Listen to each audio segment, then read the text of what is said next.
வணக்கம். தினமடை செய்தி. அரியலூரில் அருள்மிகு கோதாண்டர சுவாமி கோவில் சுமார் 1300 ஆண்டுகளுக்கு முன் பல்லவர்கள் காலத்தில் கட்டப்பட்டுள்ளது. முதலாம் குலோத்துங்கன் சோழன் காலத்தில் இக்கோவில் ரதக்கோவில் என அழைக்கப்படும். தேர்கோவிலாக கட்டப்பட்டுள்ள கோதாண்டர சுவாமி கோவிலில் தேர் நிற்கும் இடத்திற்கு அருள்மிகு நவநீத கிருஷ்ணன் கோவில் உள்ளது.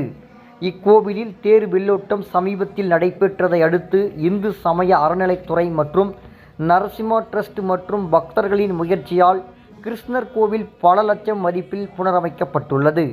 இக்கோவிலில் கும்பாபிஷேக விழா நேற்று நடைபெற்ற நிலையில் கிருஷ்ணன் கோவிலில் புதியதாக நிர்ணயிக்கப்பட்டுள்ள தன்வந்திரி மற்றும் சக்கரத்தாழ்வார் சிலைகள் பீடத்தில் வைக்கப்பட்டு மருந்து சாத்தப்பட்டுள்ளது. பின்னர் யாகசாலையில் விக்னேஸ்வரர் பூஜையுடன் முதல் கால பூஜைகள் தொடங்கியது. இன்று காலை 3 கால யாகசாலை பூஜைகள் நடைபெற்ற நிலையில் பின்னர் யாகசாலையில் இருந்து கடம் புறப்பட்டு நடைபெற்றது. மேளதாளங்கள் முழங்க கடம் மூலஸ்தானம் கோபுரத்தை அடைந்தவுடன் பூஜைகள் செய்யப்பட்டு மகா கும்பாபிஷேகம் நடைபெற்றது. இதில் 1000 ஆண்டுகள் பழமையான அருள்மிகு நவநீத கிருஷ்ணர் கோவிலிற்கு 100 ஆண்டுகளுக்கு பிறகு நடைபெற்ற கும்பாபிஷேகத்தில் ஆயிரக்கணக்கான பக்தர்கள் கலந்து கொண்டு கும்பாபிஷேகத்தை கண்டு தரிசனம் செய்தனர்.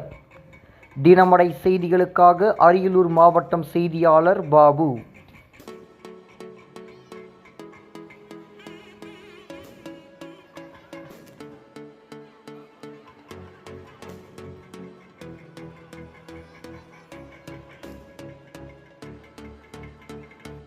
மேலும் இது போன்ற சுவாரஸ்யமான செய்திகளை தெரிந்து கொள்ள நமது தினமடை சேனலை லைக் பண்ணுங்கள், ஷேர் பண்ணுங்கள், சப்ஸ்கிரைப் பண்ணுங்கள்.